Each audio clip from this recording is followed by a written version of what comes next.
Hi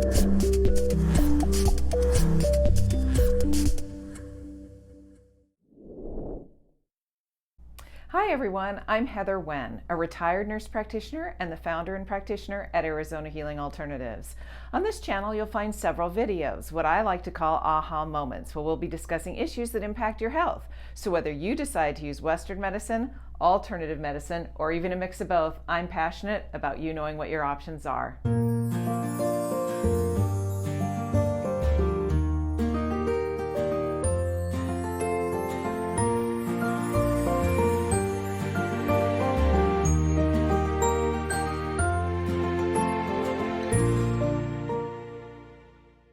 So I grew up watching The Love Boat. Should I admit that? Because that shows my age.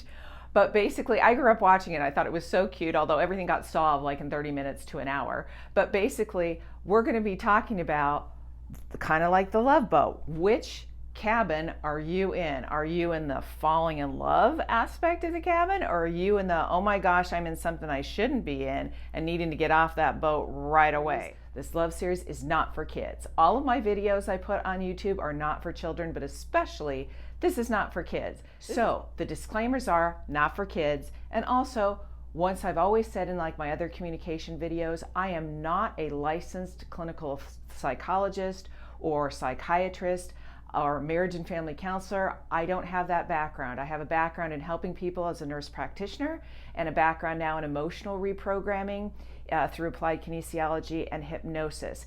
But I am going to put in this series slides up because they came from some very, very good articles on the subject, and this particular website also takes people to where you can get help, and I'm going to be putting those things up because if it's beyond what I can do, I want you to know where you can get some help. So stay tuned for our love series and figuring out on the Love Boat which cabin you're in.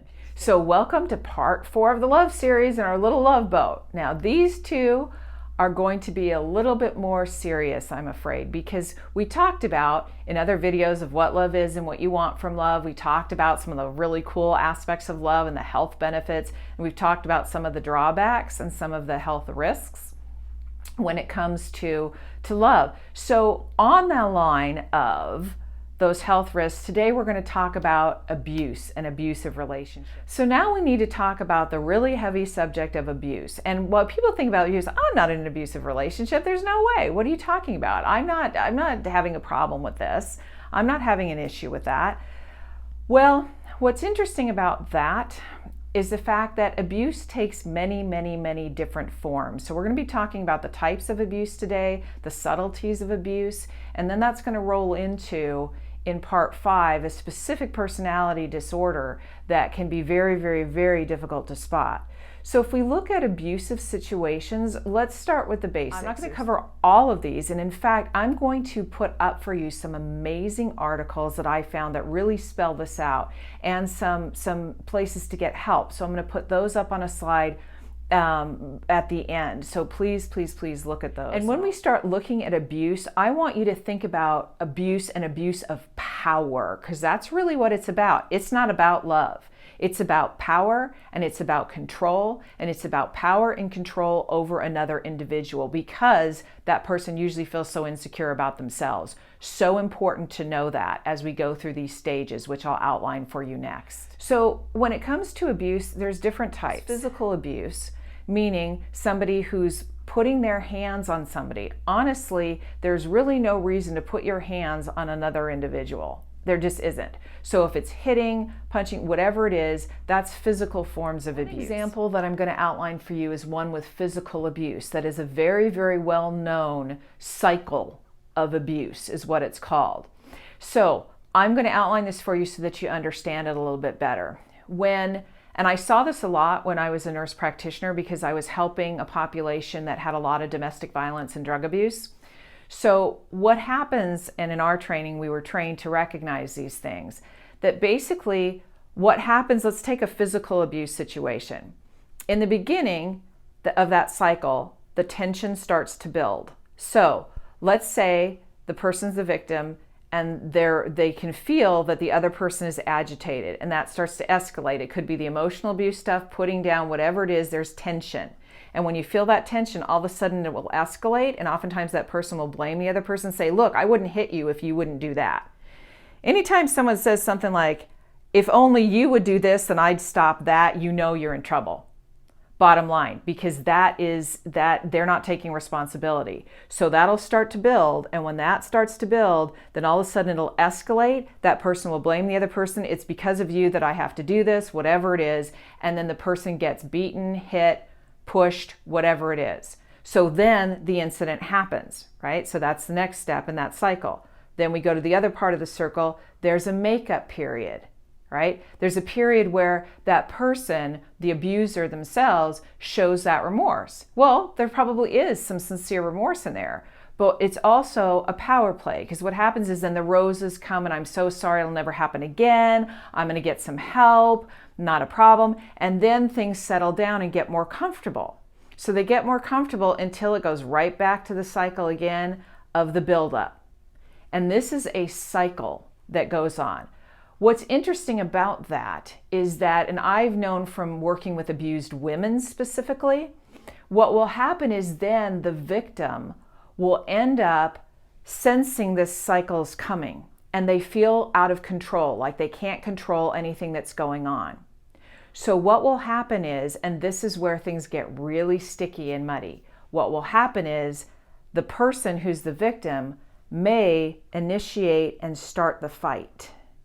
And the reason they initiate is because they know it's coming. So their only measure of control is to set the scene.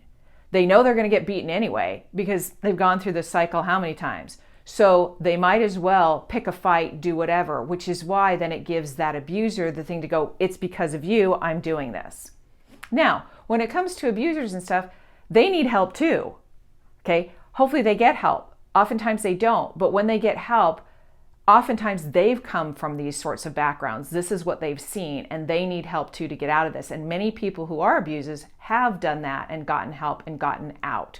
Very, very important to note that as well. But this cycle of abuse explains a lot, doesn't it? When people say, well, she picked the fight or he picked the fight, you can see what's going on if the cycle continues. And it's a very, very difficult cycle because that person then sees the person they fell in love with, and then they think it's okay, and the honeymoon phase is called, and then it just goes right back into this cycle. If you see any of this similarities in your life or things with that, once again, it's important to get help. Second type is sexual abuse, when it has to do with crossing that line into the sexual realm that is not wanted or it's not appropriate. So that goes into all sorts of different areas of sexual abuse. And it's important to talk about sexual abuse, right? As well as physical, as well as emotional. Sexual abuse is any unwanted sexual, physical contact. So that takes us into a very interesting situation, doesn't it? Where that sexual abuse can be any unwanted contact, because what we need to know is not like the movies that say, oh, you have to keep pushing a woman. This, like I said, it can be men too, that when someone says no, they don't really mean it, because the movies, I mean, we're getting better about that in this day and age, but I'm telling you, if you look at some of the old movies, it was all about, you know, the woman being virtuous and the guy having to convince her in order for her to feel good about herself. Ugh. We just need to come to the idea that no means no, okay? And we've seen in different things that many times abuse or flirtations and stuff is tolerated when it's not welcomed. Also, sexual abuse can be somebody who has a sexually transmitted disease. They know they have it, and they want to bring that other person down a peg by not disclosing, not telling, not disclosing, and passing it on to them. So now and they call it marking. Ugh. They call it marking another individual, where you do that so that they feel so low about themselves that they can't go on and find anybody else because they've been marked, so they're attached to that abuser.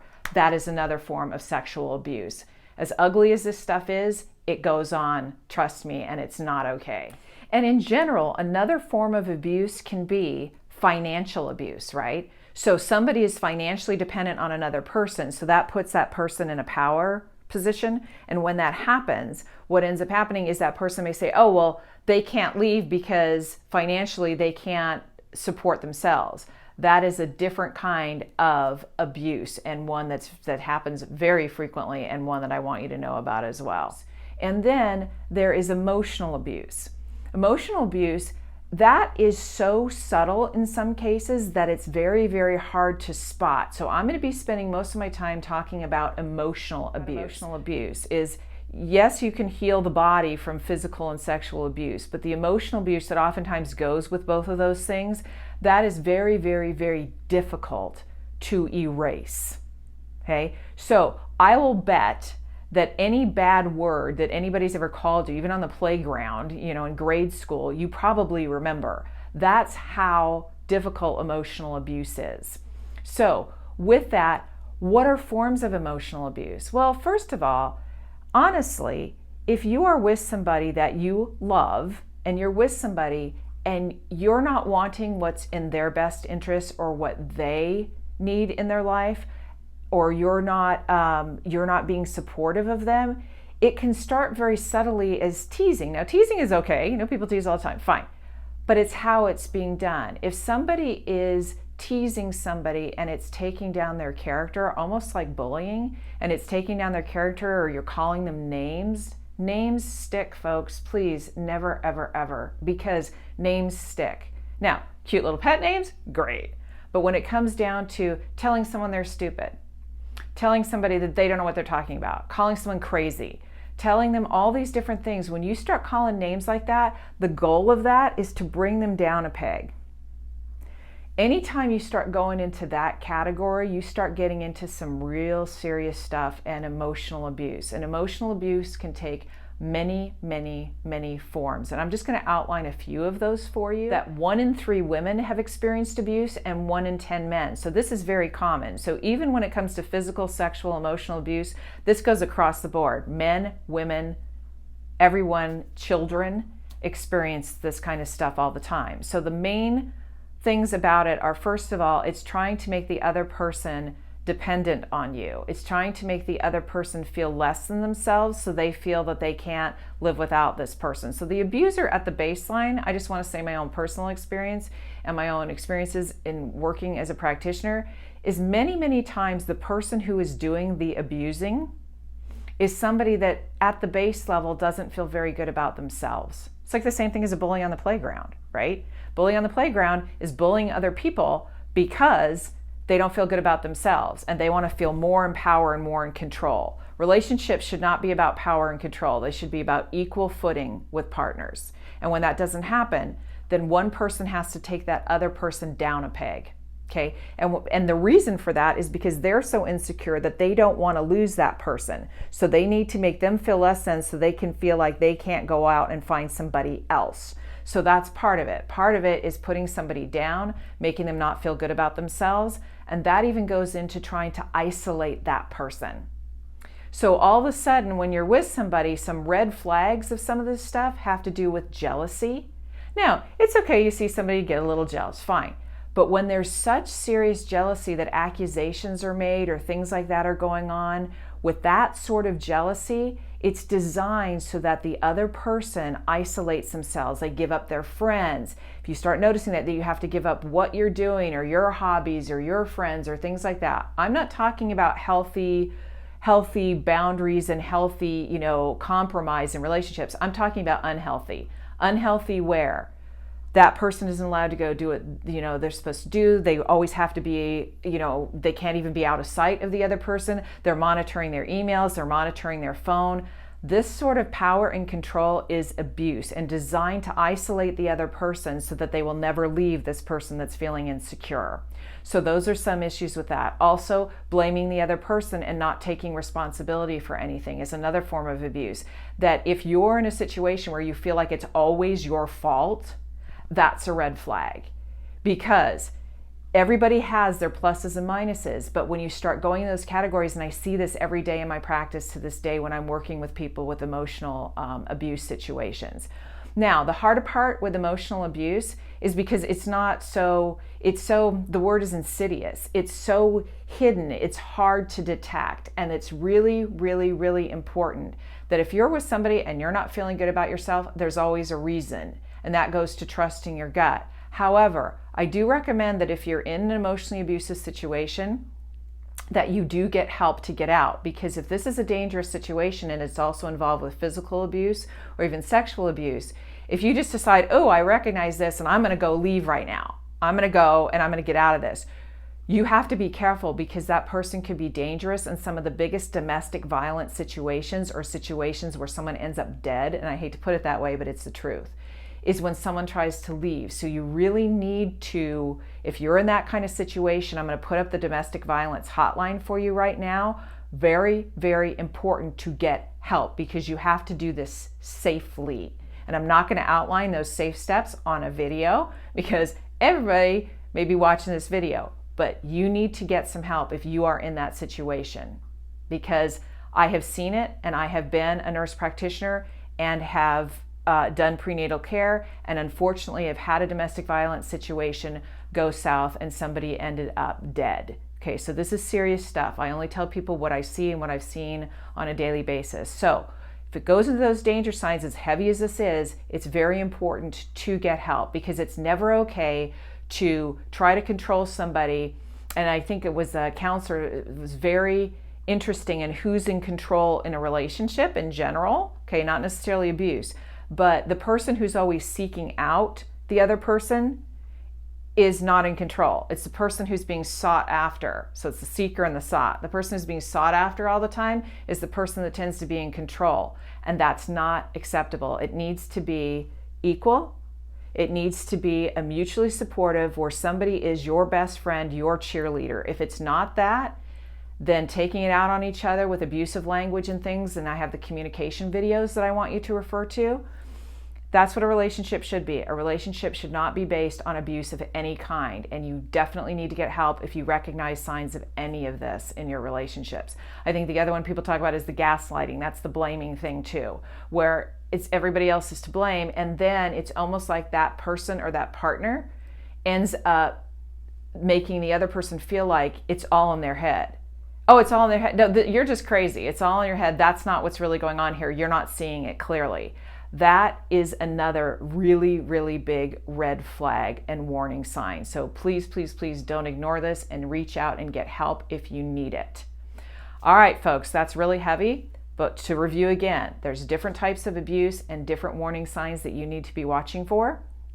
And if you are in something like this, you need to get help, whether it's a psychiatrist, psychologist, somebody who specializes in domestic violence, using that domestic violence hotline, whether you're just working on it and you need emotional reprogramming, things like that, that I do, fine, but get help. Very, very, very important.